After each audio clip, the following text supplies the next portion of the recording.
cuando Él llega, hay un renuevo, hay un renuevo. Mira, es algo que debes de ir quedándote con la copla. Él es rey, sacerdote, Él es el renuevo. Y cuando nosotros le cantamos, cuando lo adoramos, cuando levantamos nuestras manos o las dejamos en el bolsillo, cuando nos ponemos en pie o estamos sentados y nuestros corazones se elevan delante de Él, es porque reconocemos eso, queridos, que Él es único, que Él es extraordinario, que Él no es una casualidad, sino que ya miles y cientos de años antes están diciéndonos lo que Él va a hacer. Y nos están diciendo lo que Él hace hoy, porque Él es el mismo, hoy, ayer y por los siglos. Y Él no cambia. Él no cambia. Ahora tenemos, queridos, algo que realmente también es hermoso, y es el nombre de Jesús. El nombre de Josué, Yeshua, Joshua. El nombre del sumo sacerdote también era extraordinariamente significativo, se llamaba Josué, en hebreo Yehoshua, que significa Dios es salvación. El nombre Yeshua, que es Jesús, es un derivado de este nombre y también significa salvación. Todo el acto profético que Zacarías iba a hacer de la coronación de Josué apunta a Yeshua, el Mesías, quien tiene derecho a ser rey por ser descendiente de David, pero también será sumo sacerdote según el orden de Melquisedec. Queridos, sea lo que sea que se está haciendo en esta coronación simbólica de Josué, todo está apuntando a Jesús y le pone hasta nombre, amén. Le pone hasta nombre. Jesús es el rey, Él es el sacerdote, Él es el renuevo, Él es el esperado de las naciones, Él es el que va a reconstruir el templo de Dios con toda su gloria. Y como hemos aprendido, el templo de Dios con toda su gloria no es de piedra, sino que está aquí, en cada uno de nosotros. Ahora, en todo esto, queridos, yo quiero apuntar a un tremendo peligro. Por favor, escuchadme bien.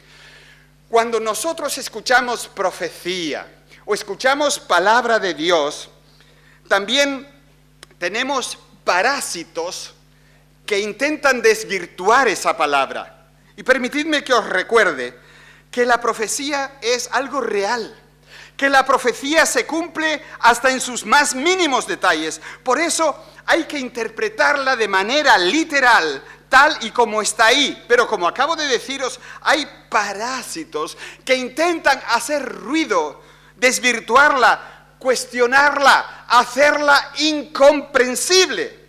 ¿Y sabéis quién está detrás de eso? ¿Quién está detrás de eso? Nuestro enemigo, Satanás.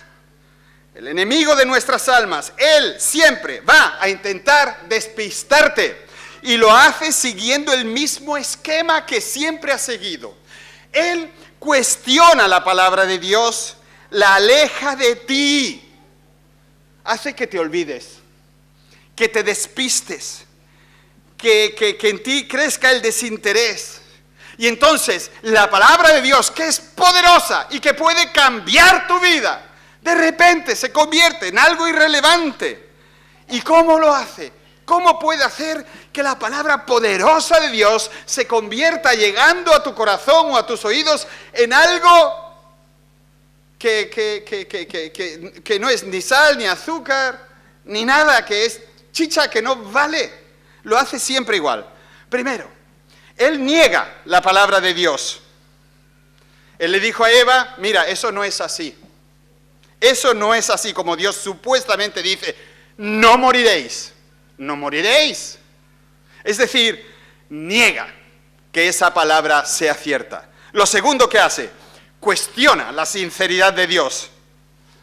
Dios sabe que el día que comáis serán abiertos vuestros ojos. Entonces ya Eva no solamente dice, ¿será real la palabra de Dios? Sino que ¿estará Dios diciéndome la verdad? Y luego pone en duda la certeza del castigo. Lo que él le dijo a Eva y a Adán es que su desobediencia los llevaría a la muerte. Lo que les dijo Satanás es que su desobediencia iba a ser premiada. ¿Te das cuenta? Y la palabra de Dios se diluye. Los ruidos parasitarios o satánicos tienen que ser evitados a toda costa. ¿Cómo? Tú tienes que sintonizarte con Dios lo mejor que puedas. ¿Cómo? Ora. ¿Cómo se ora? Se ora como un descosido. Medita en la palabra. Léela. Estúdiala. Cómetela. Memorízala. Créela. Ponla en la práctica. Porque si no, parole, soltanto parole. Todos son palabras, palabras, palabras, y nada más que palabras. Y queridos, tenemos un empacho de palabras a veces que es impresionante. Antes dije que a veces Dios nos pide hacer cosas fuera de lo normal. Algo extraordinario o extravagante para hacernos reaccionar. Y cuando capta nuestra atención, entonces nos transmite un mensaje importante, decisivo, nuevo, revolucionario. Un mensaje que si no hubiese estado acompañado por algo escandaloso, quizás nos hubiera pasado desapercibido. Mira, lo que yo te acabo de decir no tiene nada de misterioso ni de nuevo, pero sí de necesario. No quieres ponerlo en práctica. No quieres ponerlo en práctica. A ver, ¿qué tienes que hacer con la palabra? Dímelo. ¿Tienes que leerla? ¿Qué más? Estudiarla. ¿Qué más? Memorizarla. ¿Qué más? Comerla. Tienes que llenarte de la palabra de Dios y no permitir que el enemigo te la desvirtúe antes de que llegue a ti.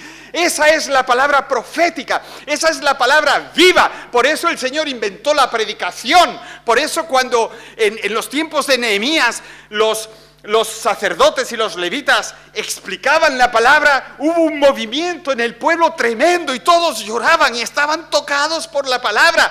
Esa es la palabra de Dios. Y si tú te levantas de aquí y te vas a la puerta y ya no sabes lo que escuchaste en la predicación, es porque los parásitos te han comido el cerebro, porque le das demasiado poder al enemigo en tu vida. Tú tienes que captar la palabra. A mí me encanta cuando la gente toma nota. Gracias, José, porque está en primera línea y toma notas, pero creo que es el único. ¿Cómo os vais a acordar de todo esto? Bueno, a lo mejor por medio del vídeo en internet. Vale, de acuerdo. Estáis todos perdonados. Pero la cuestión es esa, queridos.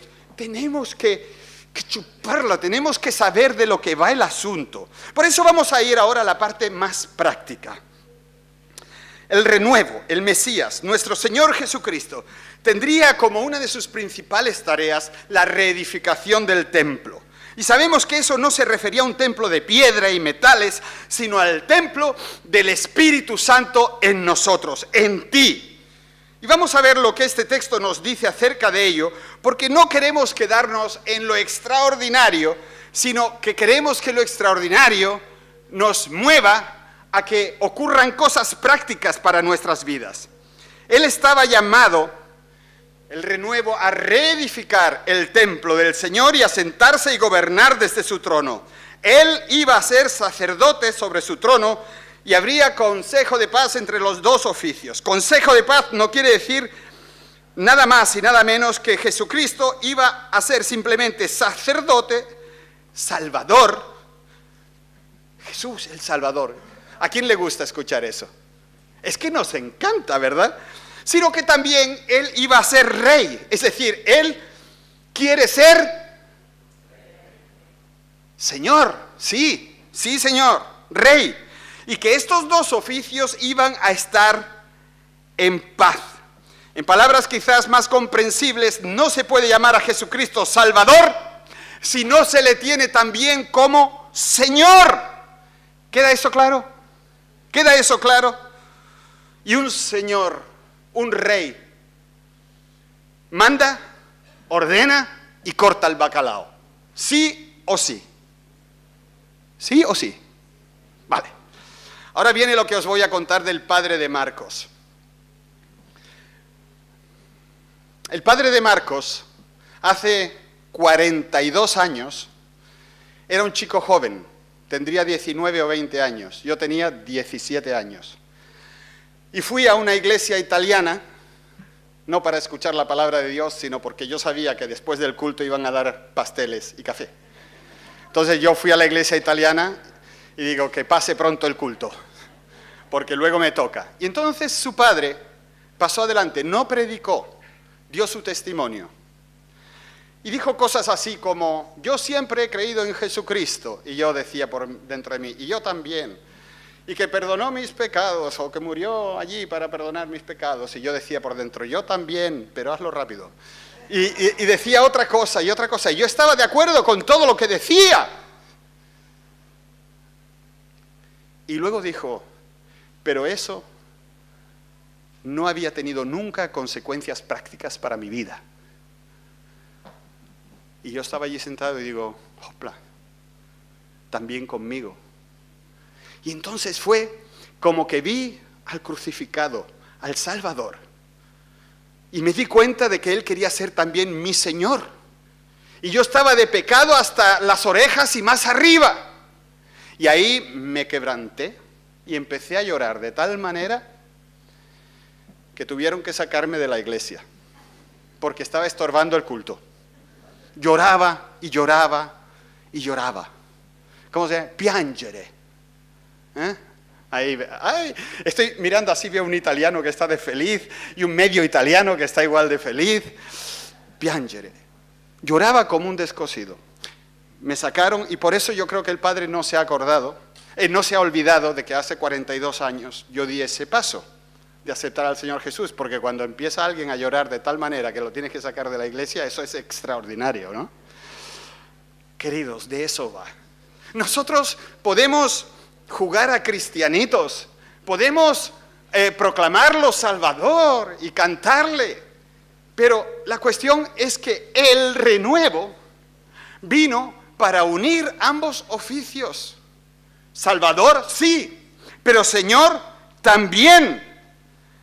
Queridos, Él no nos pregunta si algo nos parece bien, sino que lo demanda con autoridad. Y yo no sé, ¿conoces tú a ese Señor? Que te dice, por aquí va, esto es lo que yo quiero y esto no lo quiero. ¿Conoces tú a ese Señor? ¿O sigues con el bombón del Salvador?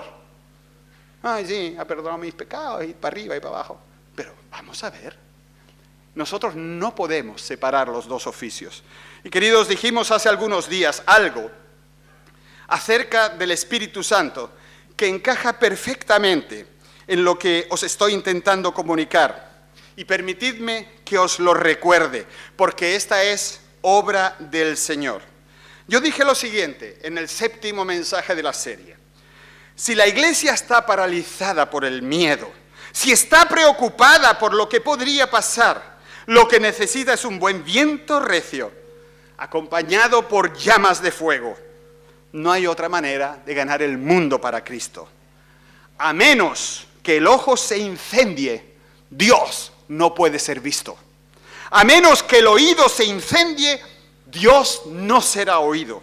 A menos que la lengua se incendie, Dios no va a ser nombrado. A menos que el corazón se incendie, Dios no va a ser amado. Y a menos que la mente se incendie, Dios no puede ser conocido. Tú no puedes quedarte con el Salvador y olvidar al Señor, porque eso es idolatría. Eso no salva. El Señor manda, el Señor ordena, el Señor corta el bacalao. Jesús habló de la reedificación del templo en forma espiritual. Eso es a través de la edificación de la iglesia, ya que nosotros los creyentes somos el templo de Dios. Dice 2 Corintios 6:16, ¿en qué concuerdan el templo de Dios y los ídolos? Porque nosotros somos el templo del Dios viviente. Nosotros somos el templo del Dios viviente. Como Él ha dicho, viviré con ellos y andaré entre ellos. Yo seré su Dios y ellos serán mi pueblo. Eso es sacerdocio. Por eso los siguientes versículos también de 2 de Corintios añaden algo con respecto al señorío. Salgan de en medio de ellos y apártense, no toquen nada impuro, y yo los recibiré, seré para vosotros un padre, y vosotros seréis mis hijos y mis hijas, dice el Señor Dios Todopoderoso. Queridos, no es un asunto optativo, sino que es parte de la fe que salva, de la fe que transforma, de la fe que es capaz de darte una nueva vida, de darte una nueva esperanza, de darte un nuevo propósito. Mira, lo que tú hayas hecho en tu vida es importante, lo bueno y lo malo, y el Señor está dispuesto a perdonar lo malo si tú quieres a partir de ahora vivir para lo bueno. Es decir, Él quiere ser tu Salvador y tu Señor. Salvador y Señor, no podemos separarlo. ¿No sabéis, dice 1 Corintios 3:16, que sois templo de Dios y que el Espíritu de Dios vive en vosotros?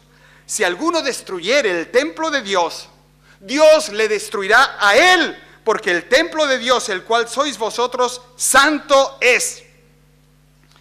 Repito, es más que evidente que no podemos separar el sacerdocio, el perdón de Dios, del señorío, es decir, de la obediencia de Dios.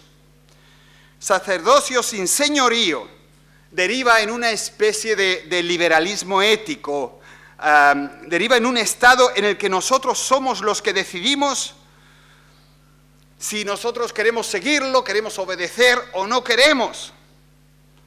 Mientras que un señorío sin sacerdocio nos aboca a la desesperación total, porque aunque queramos obedecer, no podemos. No podemos. Y es interesante observar que cuando otro profeta, Ezequiel, habla de la reconstrucción del templo en los últimos tiempos, destaca lo que le dice el Señor al respecto. Dice: hijo de hombre, este es el lugar de mi trono. El templo del Señor es el lugar de su trono. Y dice que ese lugar no se debe de profanar, que su nombre santo no se debe de profanar. Y luego sigue diciendo que alejen ahora de mí sus prostituciones y los cadáveres de sus reyes, y yo habitaré entre ellos para siempre. Eso me dejó bastante tocado este texto, porque el mensaje es tan claro que escuece y duele. Él estará en su templo, en nosotros, si no hay ¿qué? Otros reyes muertos cerca. Él exige que esos reyes muertos sean apartados para que Él se siente en su trono en nuestra vida y para que la transformación sea real, para que la santidad llene el lugar. Ya, amados, qué claridad. Si nosotros no escuchamos y obedecemos eso, cada cual a nivel personal, entonces nosotros estamos vagando en la oscuridad y nuestra fe no será lo que Dios quiere que sea. Será una fe que no sostiene, que no consuela, que no guía, y vamos a estar viviendo una caricatura de lo que nosotros podríamos llegar a vivir y hacer. ¿Quién se conforma con eso? ¿Quién quiere algo así? ¿Quién está satisfecho con ser una caricatura de lo que Dios quiere y puede hacer? Zacarías profetizó que los creyentes que estaban lejos, es decir, los que aún ni podíamos soñar con ser parte de sus planes y de su obra, ayudarían al Señor en la reedificación del templo. Esto sería posible tanto en sentido espiritual, transformando vidas, como natural, cuando los dispersados, los perdidos, retornen a Dios. Y fijémonos en lo que dice en nuestro texto el versículo 15. Y los que están lejos vendrán y reedificarán el templo del Señor. Entonces sabréis que el Señor de los ejércitos me ha enviado a vosotros. Esto sucederá si escucháis obedientes la voz del Señor vuestro Dios. Ese privilegio, queridos, es algo que el Señor le otorga a los que están dispuestos a llevar una vida de obediencia a Dios. Los demás, repito, se van a quedar atrapados en una caricatura, en una segunda división o peor, en las mentiras del enemigo, al margen de lo maravilloso, de lo bueno, de lo extraordinario y práctico de Dios. Queridos, el Señor no nos deja en la incertidumbre. Lo práctico, eso es obedecer a su señorío, es igual de importante que aceptar su sacerdocio, es decir, su perdón. Y muchas veces creemos con que una persona haga una oración y entregue su vida a Cristo, ya está bien, ya es convertido. No, eso está muy bien, es un primer paso. La persona acepta a Jesucristo como su Salvador, pero también como su Señor. Y a partir de ahí, el momento es decisivo e importante de que esa persona se pliegue al señorío de Cristo. Permitamos, por lo tanto, queridos, que Él nos purifique. Porque, hermanos y hermanas, la esencia de lo que Dios nos está diciendo hoy es que nosotros no podemos separar las cosas celestiales de las terrenales. La fe y los actos no pueden ir por caminos diferentes. Dios está profundamente involucrado en los asuntos de los hombres y mujeres en todos los niveles, y no es posible evitar a Dios. A donde quiera que miremos, en todo lo que pensemos y hagamos, Dios está ahí. Dios está en todo. El asunto es que si no podemos separar lo terrenal de las cosas celestiales y no podemos evitar a Dios, ¿no deberíamos ya de estar desarrollando una relación más profunda con Él? Es de cajón. A través de Zacarías, coronando a Josué, Dios está diciendo a su pueblo que a pesar de que pueden ser pequeños y débiles, de que a pesar de que están rodeados de un gran número de naciones fuertes y agresivas, es decir, todas las tentaciones que nos acosan, si se basan en Dios, Él va a proporcionar toda la fuerza y la energía que necesitamos. Recuerda Zacarías 4:6. No será por la fuerza ni por ningún poder, sino por mi espíritu, dice el Señor, Dios Todopoderoso. ¿Sabes? Si tú te dispones a entregar tu vida al Señor, tú puedes pensar que eres una persona débil, floja, que tú no das la talla, etcétera, etcétera, y probablemente tienes razón. Pero el Espíritu de Dios está ahí y te va a fortalecer, créelo, es palabra de Dios. A mí me recuerda esto un poquito el incidente que tuvo Eliseo cuando el rey de Siria rodeaba la casa en la que Eliseo estaba durmiendo. El criado se despertó por la mañana y totalmente aterrorizado constata que el ejército sirio los tiene rodeados. Algo así como si tú te despiertas por la mañana y miras por la ventana de tu casa y todo está rodeado de geos. Así que el criado grita y le pregunta al profeta: mi señor, ¿qué vamos a hacer? Y el profeta responde: no tengas miedo, los que están con nosotros son más que los que están con ellos. Yo no conozco tu vida, yo no sé qué luchas tienes tú, quiénes son los geos que te amenazan, pero si tú aceptas el señorío de Cristo, más son los que están contigo que los que están contra ti. Tú puedes tener tentaciones gigantescas, situaciones grotescas, peligrosas. Puede que en tu vida lo hayas hecho todo mal. Y esos geos satánicos te presionan y dicen: ¿y tú dónde vas? ¿Tú qué vas a hacer? ¿Tú qué vas a creer? ¿Cómo vas a pensar? Pues el Señor es más poderoso, ¿sabes? Más son los que están con nosotros que contra nosotros. Dios está alrededor de su pueblo, siempre. Y esto no quiere decir que no vayamos a hacer frente a dificultades y problemas. Jesús no se compromete a alejar los problemas de nuestras vidas, pero Él nos invita a que nuestra atención se centre en Él. ¿Por qué? Porque Él puede mostrarnos el camino a través del problema. Y eso es para mí mucho mejor, queridos. Mucho mejor. Por eso leemos en Hebreos 12:2, pongamos la mirada en Jesús, el autor y consumador de nuestra fe. Amados, yo no lo sé, yo tengo que preguntarlo. ¿Queréis más de Dios? ¿Deseáis victoria? ¿De verdad? Vamos a mirar al final nuestro texto en el versículo 15. Dice: esto sucederá si oyereis obedientemente la voz del Señor vuestro Dios. Es decir, hay una sola condición, queridos. Oír obedientemente, escuchar diligentemente, esmerarse en obedecer, estar prestos a cumplir. No te rindas, no sucumbas a la tentación de prestar atención a los parásitos del enemigo, intentando desmontar o restarle veracidad o importancia a la palabra de Dios para tu vida. Por lo menos hoy no se lo permitas. Tú te tienes que hacer estas preguntas en casa. No debes de rendirte, no debes de echar marcha atrás, porque el Señor y su poder están a tu favor. Son para ti, son para ti. ¿Qué hay de nosotros, queridos? ¿Estamos listos? ¿Estamos preparados siquiera para el señorío? ¿Estamos preparados para el regreso de Jesús? Hay tanto dentro de las Escrituras que nos dice que Él desea estar en nuestras vidas, que Él desea bendecirnos. El Señor, el Mesías, será sacerdote y rey de toda la creación, no solo en la pequeña tierra de Israel, no solo en nuestra pequeña iglesia. Y esto incluye todo lo que nosotros podemos ver y mucho más allá.